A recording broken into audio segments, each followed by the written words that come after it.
One of the things that I learned while living amongst the monks and nuns from Myanmar, they had me in one of their meditation centers for a while. For about 2 or 3 months, I stayed on this hill, big old mountain, in Lake Elsinore, overlooking the lake in California.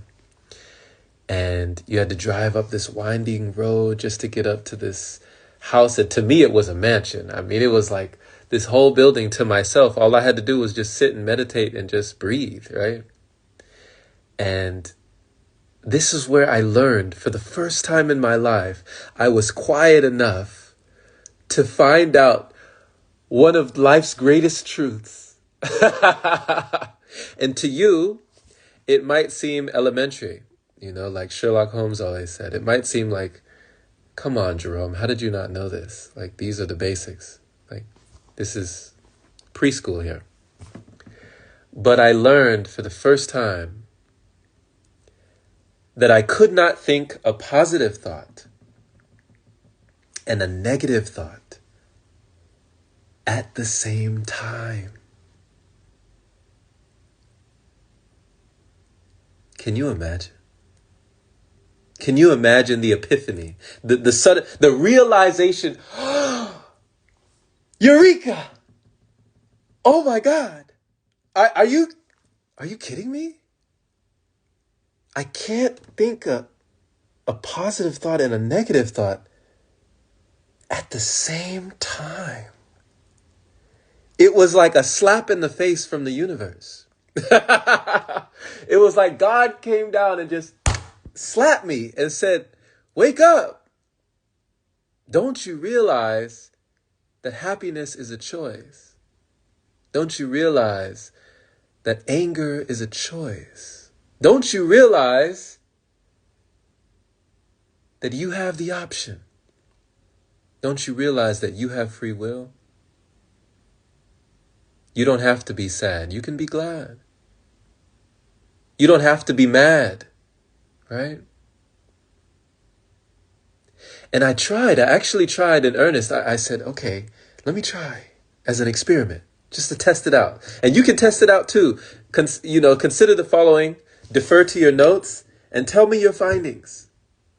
If you can think a positive thought and a negative thought at the same time, please let me know, because I tried so hard and I was not successful.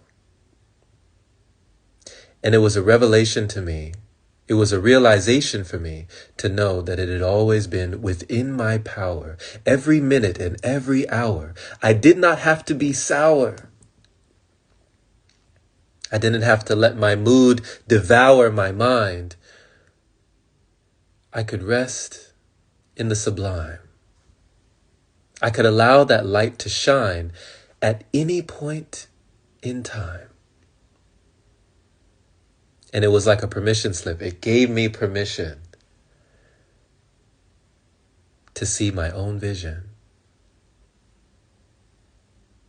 PMA, positive mental attitude. So I said, okay, I cannot think a positive thought and a negative thought at the same time. What do I do with this knowledge? What do I do with this information? And then someone came along. You know how messengers come, these earth angels, as they call them, come along to give you another message, right? Another piece of the puzzle.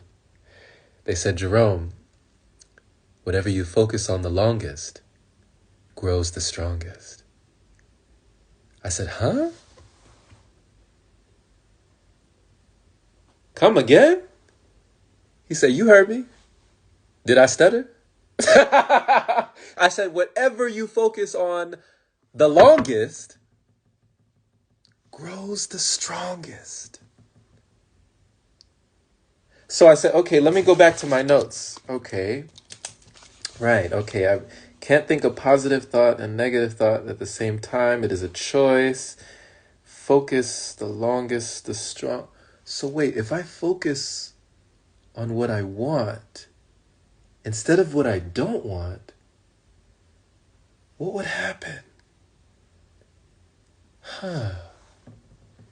What if I focused on a positive future instead of a negative future?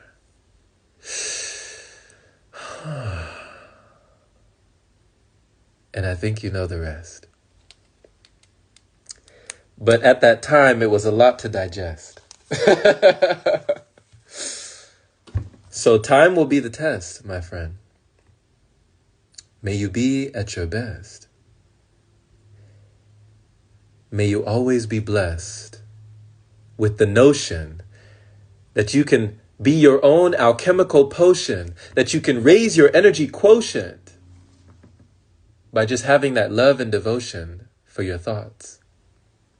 May you never find yourself caught with the ideas that you bought about negativity in life. Understand, you don't have to think twice. That even one positive thought alone would suffice.